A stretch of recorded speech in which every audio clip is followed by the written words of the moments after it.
Queremos, de todo o nosso coração, cumprimentar a todos os nossos amigos e irmãos, que sejam bem-vindos, e também estendemos aos nossos queridos amigos internautas, que quem sabe nos assistem na grande Porto Alegre, Brasil afora, porque estamos felizes. Eu não sei como é que foi o teu dia hoje, mas eu posso dizer que o meu dia foi muito bom, e melhor ainda estar com vocês na casa de Deus. Iniciar uma semana com Deus é a melhor escolha que podemos fazer. Nós temos compromissos, muitas coisas a resolverem nessa semana, e nada melhor começar com Deus. Uma boa noite, sejam todos bem-vindos a esse lugar, e que Cristo possa acalmar o teu coração, se for o caso, trazer vitórias e dar a resposta que quem sabe vocês vieram buscar nesse lugar. Na Espanha, um dos principais jornais ali, o El País, publicou uma nota em 1980 que dizia o seguinte: Juan Pedro, teu pai te perdoa.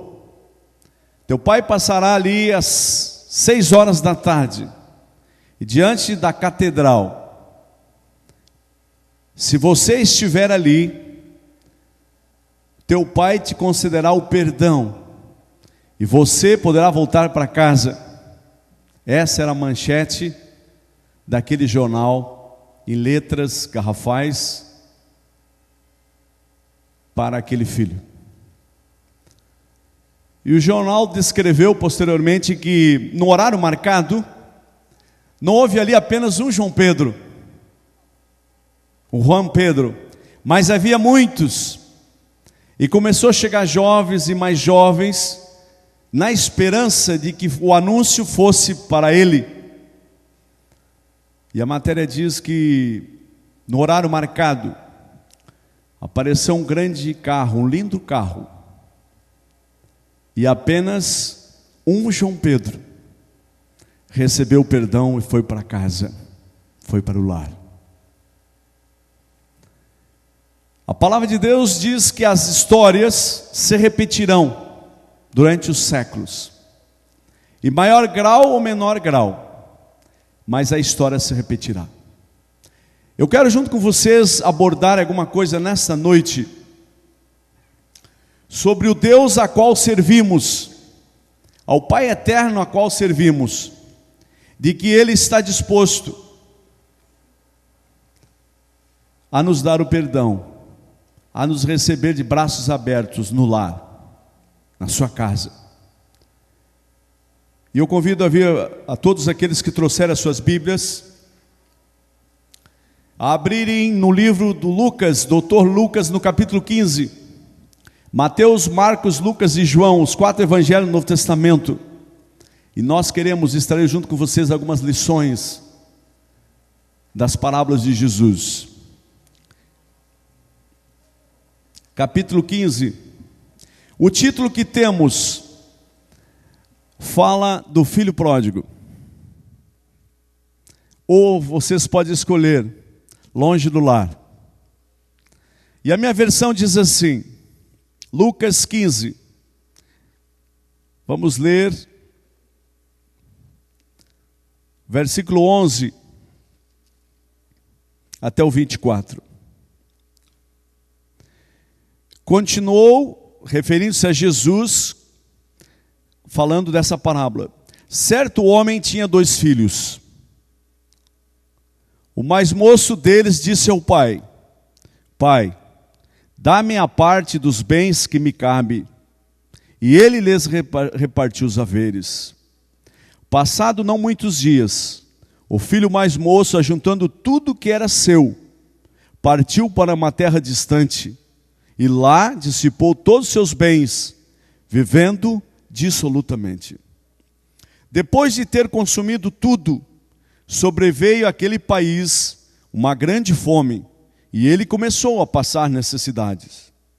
Então ele foi e se agregou a um dos cidadãos daquela terra, e este o mandou para seus campos a cuidar de porcos. Ali desejava ele fartar-se das alfarrobas que os porcos comiam, mas ninguém lhe dava nada. Então, caindo em si, disse: quantos trabalhadores de meu pai têm pão com fartura, e eu aqui morro de fome? Levantar-me-ei, irei ter com meu pai, e lhe direi: Pai, pequei contra o céu e diante de ti, e já não sou digno de ser chamado teu filho, trata-me como um dos teus trabalhadores. E levantando-se foi para o seu pai. Vinha ele ainda longe, quando seu pai o avistou, e compadecido dele, correndo, o abraçou e beijou. E o filho disse: Pai, pequei contra o céu e diante de ti, e já não sou digno de ser chamado teu filho. O pai, porém, disse a seus servos: trazei depressa a melhor roupa, vesti-o, pondo-lhe um anel no dedo, sandálias nos pés. Trazei também e matai o novilho cevado, comamos e regozijamo-nos, porque este meu filho estava morto e reviveu, estava perdido e foi achado. E começaram a regozijar-se. É interessante nós entendermos um pouco mais por que Jesus usou parábolas para falar do seu reino, do seu ministério de salvação. O que significa parábola? O dicionário diz que parábola é uma narração alegórica que retrata realidades superiores. Isso significa parábolas. Parábola foi o método usado por Cristo para ministrar o evangelho de salvação. Evangelho significa boas novas. Por isso apresentamos a vocês nessa noite, porque ele se renova. A palavra de Deus, ela é sempre atual, porque ela é o único caminho que conduz para a vida, para o Mestre, o nosso Salvador Jesus Cristo. Então esse foi o método usado por Cristo. Jesus usava o conhecido para levar as pessoas para o desconhecido, a salvação, o céu. Ele partia do natural para o espiritual. E assim, cumprindo as Escrituras, que dizia que Jesus abriria sua boca em parábolas, em comparações, para que cumprisse as Escrituras e para que o leitor atento, os seus ouvintes, os seus pesquisadores, pudessem ter curiosidade de ir para o que era normal, para o sobrenatural, do que era familiar, para aquilo que estava além, apenas no pensamento, na esperança, que era a glória futura, que eram as moradas de paz e de segurança, já mencionada há mais de 700 anos, antes de Jesus nascer, pelo grande profeta Isaías. E assim, analisamos juntos a parábola do filho pródigo. O que significa filho pródigo? A palavra pródigo significa aquele que esbanja as coisas, dissipador. Interessante. E é isso mesmo que desenrola o texto. Como funcionava na época de Jesus as partilhas de bens? O filho que nascesse primeiro, chamado primogênito, ele tinha uma herança maior do que os outros irmãos, mas ele tinha uma incumbência preciosíssima em ser o líder espiritual da família. Havia responsabilidades fortes para o primogênito, mas ele recebia a mais a herança. Hoje, devido às circunstâncias, Deus espera que os pais sejam os líderes espirituais da família, principalmente os homens, o sacerdote. A história registra que o filho mais jovem, não tendo direito de exigir nada do pai, porque a herança sempre foi algo que os filhos receberiam após a morte do progenitor, ou seja, do pai, de um dos cônjuges. Hoje o sistema é um pouco diferente. Há pais que resolvem em vida fazer a partilha dos bens. Outros fazem a partilha, mas com uma ressalva, chamada usufrutos. Ele já libera, de acordo com as leis civis, para que os filhos possam já usufruir de alguma coisa, mas o pai ainda usufrui dos bens em vida, chamada usufrutos. Mas na época de Jesus não havia essa possibilidade. O jovem, egoisticamente, diz o livro Parábolas de Jesus, da escritora americana Ellen White. E ela descreve categoricamente essa situação. E ela comenta dizendo que o filho mais novo, ele se acha cansado na casa do pai, com as restrições da casa. E ele interpreta mal o amor do pai. E ele pensa que lá fora, realmente ele poderá ser livre. E egoisticamente ele pede para o pai, mesmo em vida, uma parte que cabia para ele porque ele queria ir embora. É uma coisa que nos chama a atenção. Por ele não ser um líder espiritual com designação de Deus, ele não se compromete com nada. Ele comete uma indiferença enorme para com o amor do pai. E ele preocupa-se somente com o presente. E a mensagem de Deus nesta noite para mim e para você é: se você se preocupa apenas com o presente, você não se preocupa com o futuro, certamente você vai dissipar os seus bens. Não só os bens financeiros, monetários, mas você poderá perder a saúde, a esperança, a honradez, como aquele jovem tinha na casa do pai. E a palavra de Deus diz que aquele jovem passou-se pouco tempo, arrumou suas malas, todos os seus haveres, e partiu por uma terra bem distante. Ele não se preocupou com a tristeza do coração do pai. Ele não levou a sério o vazio que ficou naquela casa. Eu fico maravilhado quando eu penso no grande Deus representado nessa parábola. Eu fico pensando no filho pródigo, que nós estamos inseridos, quer queiramos ou não, nós estamos inseridos. Eu vejo quantas pessoas dizerem: olha, acho que eu vou embora, não estão dando oportunidades para mim. Outras pessoas comentam com a gente, certamente tem comentado com vocês: olha, será que realmente Deus me ama? Não tenho certeza do amor do Pai. Outras pessoas dizem: olha, essa igreja apresenta muitas coisas que eu tenho que mudar. Para mim é muita coisa, eu vou embora. Interpretamos mal o amor do Pai, as restrições que a palavra de Deus tem para nós. Mas não esqueçamos que atrás das restrições de Deus há bênçãos para nós. Aquele jovem não entendeu. E ele parte para uma terra distante. E sabe, no século 21 em que vivemos, não é muito diferente. Se você tem uma situação financeira extraordinária, você não tem dificuldade para ter amigos. Há muitos amigos por aí afora. E aquele jovem, ele foi para uma terra distante. Ele era um príncipe também, filho de uma família honrada e muito bem abastada financeiramente.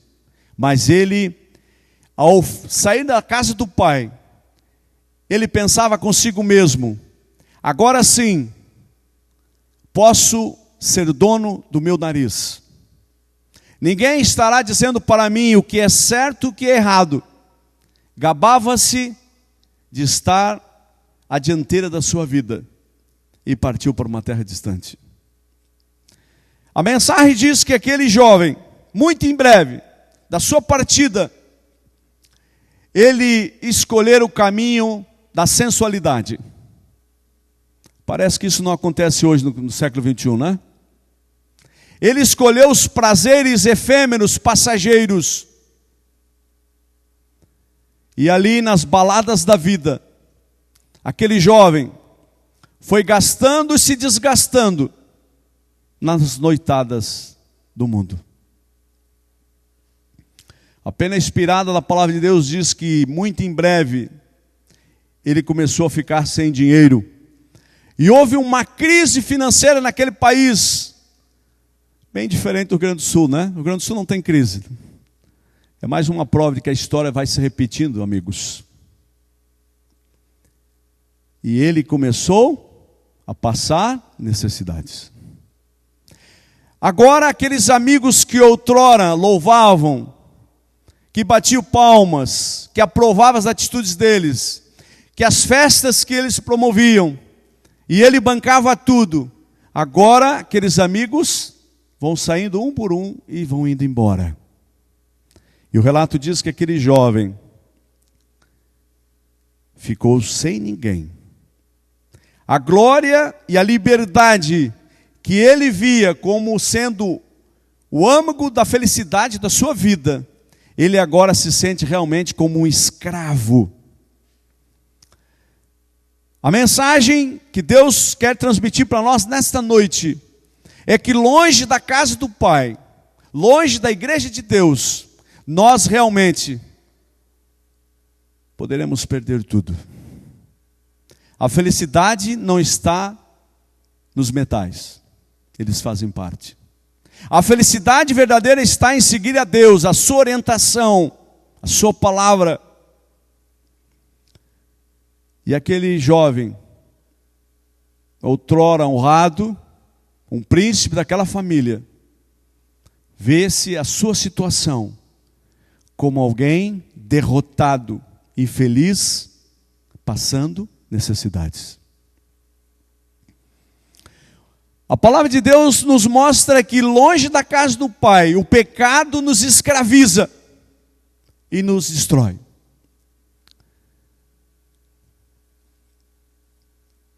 A escritura americana, ela destaca e vai mais além, dizendo que o pecado, o peso do pecado, ele tem a capacidade de nos esmagar.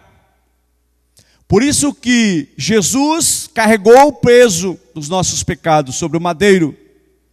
E ele passou pelo Getsêmani, aquele lugar que Jesus muitas vezes estivera em oração. Mas quando se aproximou a morte de Jesus, aonde propriamente foi lhe dito: você precisa beber o cálice, você precisa carregar a cruz, símbolo de vergonha, de pecado, mas também de vitória. Getsêmani significa mais dois nomes: o Vale do Olivete, porque ali havia muitas oliveiras, e também chamado a prensa do azeite. Por isso que a Bíblia diz que Jesus necessitava passar o lagar sozinho. E foi tão angustiante que vasos, pequenos vasos de sangue romperam-se. E a Bíblia diz que ele suou gotas de sangue. Tamanha angústia. Por isso que é chamado esse monte, 3 títulos: Getsêmani, Vale do Olivete e a prensa do azeite. O pecado, ele nos esmaga, mas Cristo pode carregar os nossos pecados. Aquele jovem se sente agora esmagado pelo pecado, pela culpa e pela ingratidão que ele cometera com seu pai, abandonando o lar. A Bíblia diz que ele foi procurar um emprego nobre, honrado, mas ele não encontrou um bom emprego. E realmente, longe de Deus, tudo é complicado. Aquele jovem só encontrou um emprego em um criador de porcos. E ainda disse para ele: se você quiser se alimentar da comida dos porcos, é tudo contigo. Sabe, cuidar de porcos, para um judeu, para um príncipe, cuidar de porcos e lavar os pés das pessoas eram duas profissões vis para um judeu. Degradante, muito humilhante. Mas foi só o trabalho que deram para ele: cuidar de porcos. Eu fico maravilhado, amigos, que o Rei do Universo, Jesus, um dia lavou os pés dos discípulos. A majestade do céu humilhou-se a tal ponto de lavar os pés dos discípulos. É esse Deus que nós estamos nesta noite falando sobre Ele, o grande amor que Ele manifestou por nós. Ninguém poderá dizer que Deus não está fazendo tudo para nos salvar, porque Ele está fazendo tudo mesmo para nos salvar. Uma vida centralizada apenas no eu, no interesse próprio, está arruinando-se. Aquele que procura viver separado, fora do lar, do Pai do céu, dissipa logo seus bens, não desperdiça só os bens metais, mas desperdiça a força intelectual do coração, da alma, e trabalha para a sua própria desgraça, para o seu fim.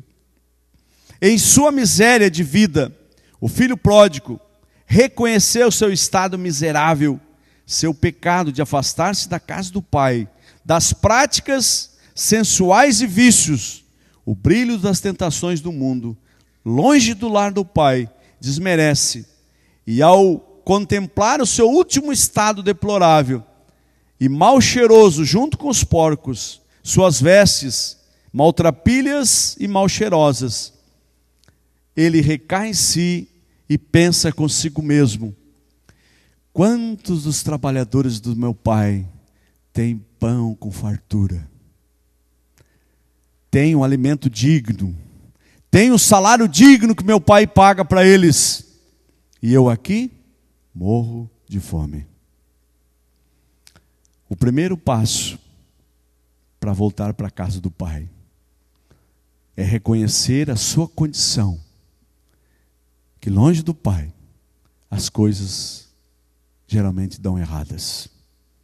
Quem sabe estou falando para alguém que está dentro da casa do pai, mas tem desejo de sair da casa do pai. A palavra de Deus diz nesta noite que não vale a pena. Esse jovem, ele teve a oportunidade de voltar, mas ninguém assegura para nós que nós teremos se nós sairmos, deliberadamente sairmos da casa do pai. Quem sabe estou falando para alguém que já foi longe, muito longe da casa do pai, não tem forças para voltar, fica com dúvidas de que o pai o aceitará. A palavra de Deus diz que Deus o aceitará de volta. E aquele jovem reconhece a sua miséria, a sua vida pecaminosa, e sabe o que motiva ele voltar? A escritora Ellen White diz: o amor do pai. A certeza do amor do pai o motiva a voltar. Mas voltar como? Que direi ao meu pai? E a Bíblia diz que ele começou a ensaiar o que ele ia dizer para o pai, nas frases que nós lemos. E ele pensa: meu pai, pequei contra ti e contra o céu. Todo pecado, amigos, cometido, nós cometemos contra o céu, contra Deus. Pecado significa transgressão da lei de Deus. E uma outra palavra que a Bíblia registra é iniquidade. Iniquidade significa pecado, mas também significa desrespeito às leis estabelecidas. A certeza do amor do pai motivou aquele jovem, o filho pródigo, a voltar para casa. Você tem dúvida do amor do pai? Olhe para a cruz de Cristo. maior símbolo do amor do Pai. A pena expirada diz: se fosse necessário Jesus vir ao mundo para morrer por uma pessoa só, Ele viria. É um amor imenso, um amor incondicional, um amor ágape, que nós não conseguimos entender, mas devemos confiar. Devemos ter certeza no amor do Pai, porque motivou o jovem a voltar.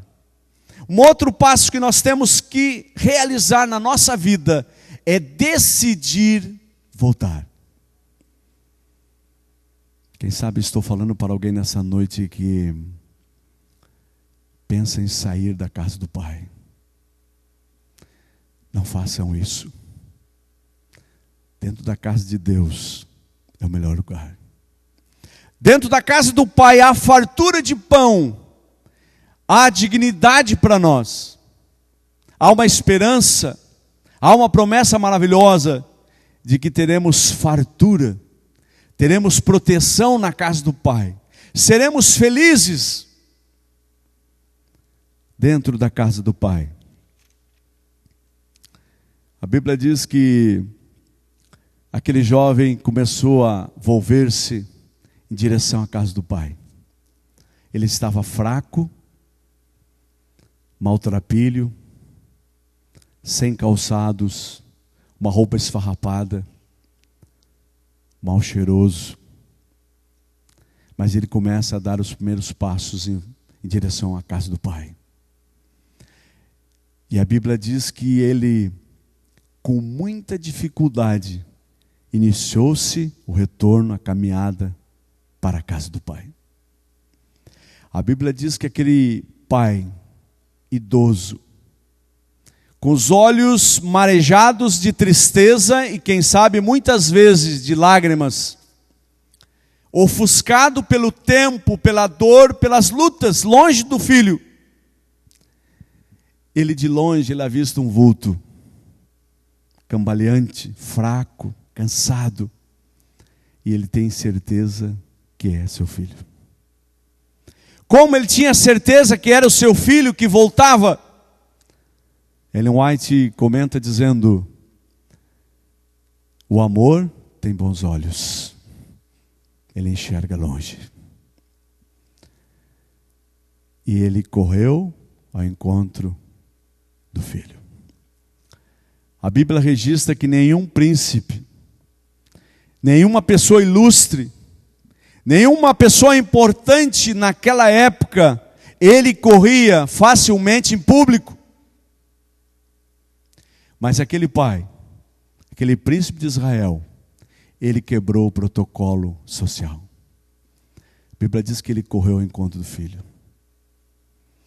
Ele não lançou em rosto a escolha errada do filho.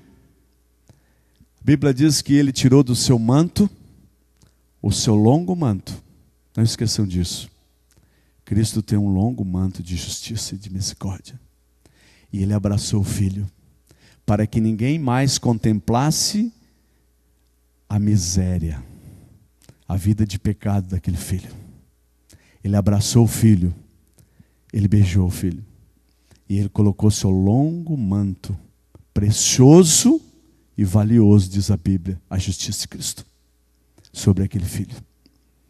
E aí a Bíblia chama isso de justiça imputada, comunicada. É o pecador que se arrepende, vem à casa do Pai, e ele coloca seu manto de justiça, que é o sacrifício na cruz que Jesus efetuou em nós.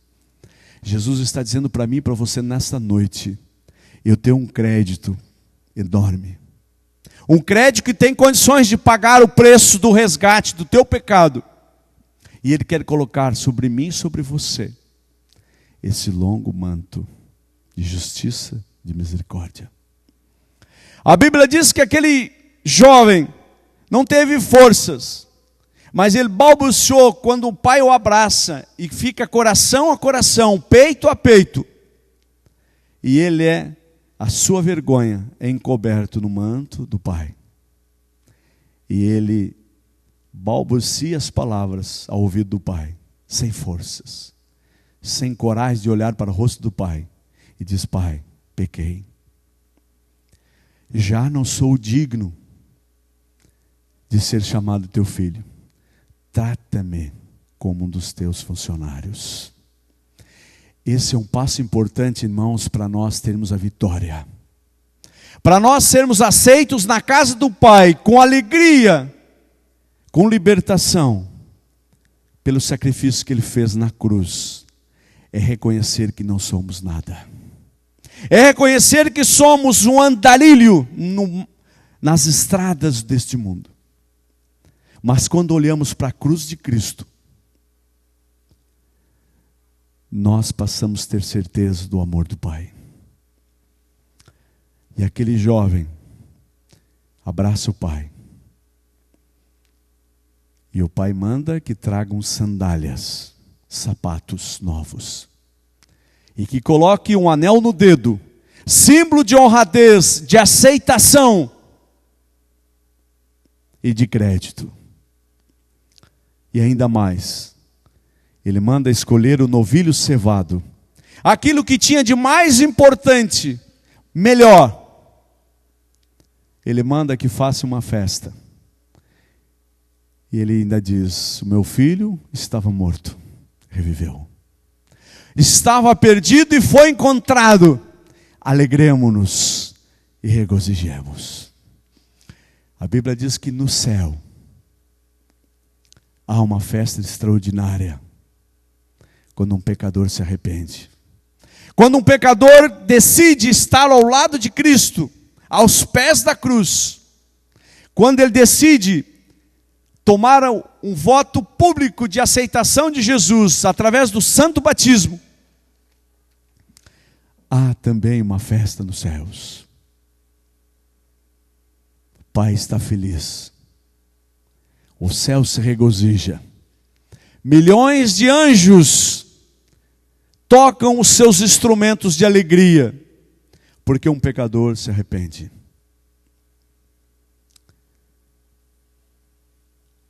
A grande capa, o grande manto de Jesus, a sua justiça, Ele está disposto a colocar sobre nós. O inimigo poderá sussurrar em teus ouvidos que você foi longe demais, que você dissipou os teus talentos, a tua juventude, a tua vida, mas não dê ouvidos para ele. Olhe para a cruz. O Pai representado nessa parábola é Jesus Cristo. Ele sabe que o filho está voltando para o lar. Ele não lança em rosto os seus pecados. Esse é o Deus maravilhoso que eu apresento para vocês nesta noite, Jesus Cristo.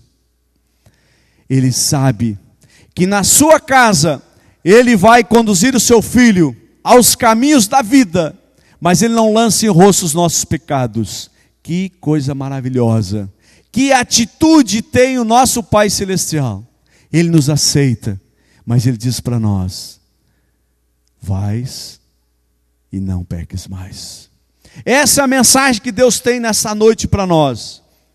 No seu longo e valioso manto, há espaço para mim e para ti. Queiramos ou não, nós estamos inseridos na história do filho pródigo. Nós muitas vezes, quem sabe, temos desejos de abandonar a casa do Pai. Não façam isso, porque lá fora, o brilho deste mundo, ele passa, ele desmerece. Lá nós poderemos dissipar tudo que temos, inclusive a dignidade e a esperança. Na casa do Pai, há espaço para todos nós. Que segurança na voluntariedade de Deus em receber o pecador arrependido. Escolheste teu próprio caminho, vagaste longe do lar. Volta, diz a palavra de Deus, torna-te para mim, porque eu te remi.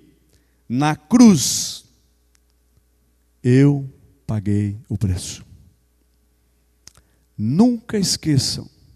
Por mais que, quem sabe, haja momentos em tua vida, na minha vida, que o sol não brilhe, lembre-se que o manto de Cristo é longo e valioso, e sempre cabe mais um. Que Deus nos dê essa certeza, essa convicção e vitória sobre o pecado, para que não mais andamos, quem sabe, longe da casa do Pai, ou pensando em sair da casa do Pai, ou temerosos em voltar para os braços do Pai.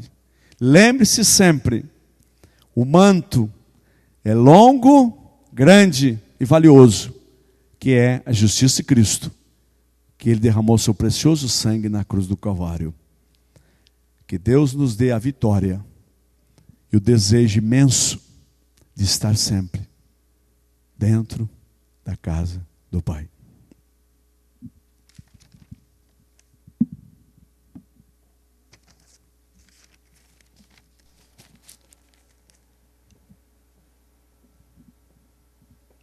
Quero convidar você a se colocar em pé. Nós vamos louvar ao Senhor. E a letra diz: porque o teu amor é melhor do que a vida. Os meus lábios te louvarão enquanto eu viver. Em teu nome levantarei as minhas mãos, e a minha alma se fartará só em ti. Louve conosco.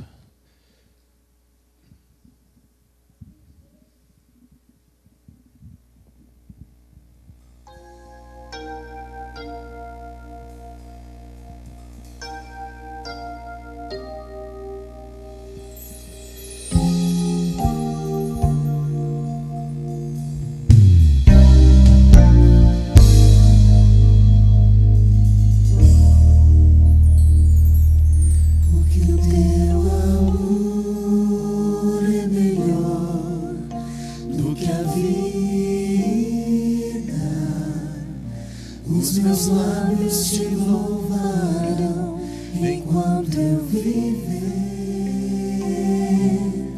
Em teu nome levantarei as minhas mãos. A minha alma se fartará só em ti. Só em ti. Se fartará só em ti, só em ti, meu Jesus, só em ti. A minha alma se fartará só em ti, só em ti. Jesus, porque o teu amor é melhor do que a vida. Os meus lábios te louvarão enquanto eu viver. Em teu nome levantarei as minhas mãos, a minha alma se fartará só em ti, só em ti. A minha alma se fartará só em ti, só em ti, meu Jesus, só em ti.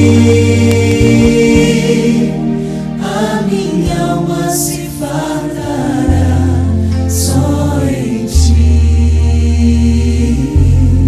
só em ti, meu Jesus.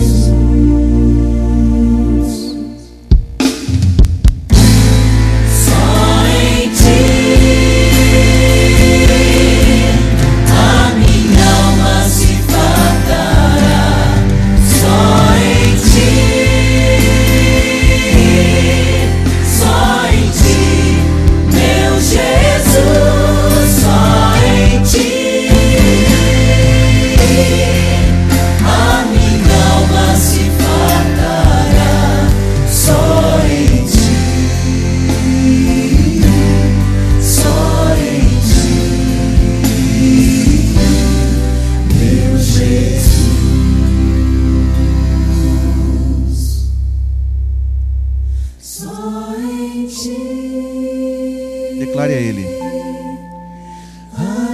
minha alma se fartará só em ti,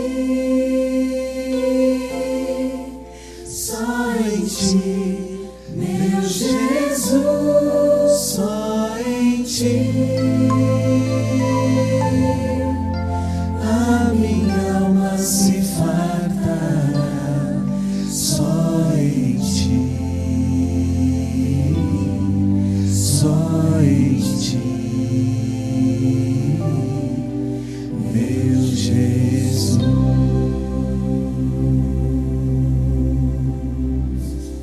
Amém. Oramos. Grande Deus, eterno Pai, nós te louvamos nesta noite pela tua bondade, pela oportunidade que o Senhor está nos concedendo de realmente nos sentir dentro da tua casa. Nós te louvamos pelo plano maravilhoso da salvação, pela tua morte expiatória em nosso lugar, pela tua cruz, pelo teu grande sacrifício, pelo teu sangue maravilhoso derramado em nosso favor. Nós te louvamos pelos longos braços de amor e misericórdia, pelo teu manto que vale tanto, a tua justiça, a tua fidelidade em oferecer-nos. Não permita, Senhor, que saiamos com dúvidas do teu grande amor. Não permita que saiamos desse lugar como chegamos, mas que saiamos melhores, confiantes, certos, convictos do teu amor e da tua misericórdia e da vontade que o Senhor tem nos salvar.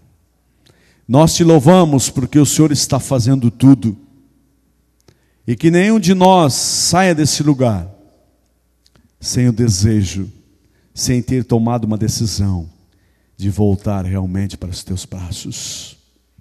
Quem sabe algumas pessoas ainda, Senhor, não deram o passo do santo batismo.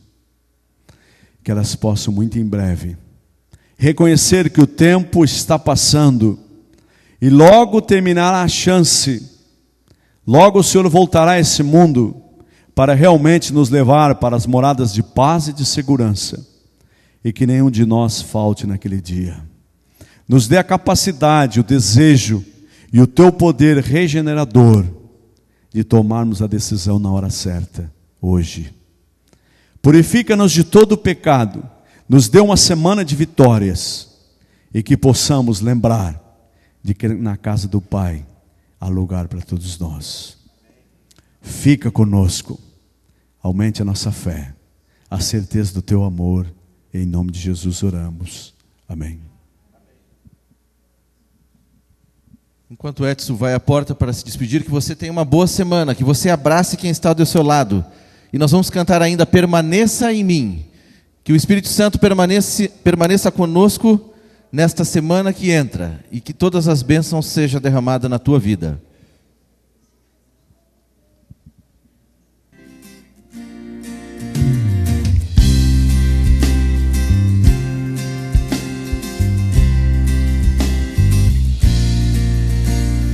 Venha, ó Senhor, em mim habitar, pois quero ser templo teu. Quando eu sair deste lugar, que Jesus permaneça em mim. Permaneça em mim. Permaneça em mim. Permaneça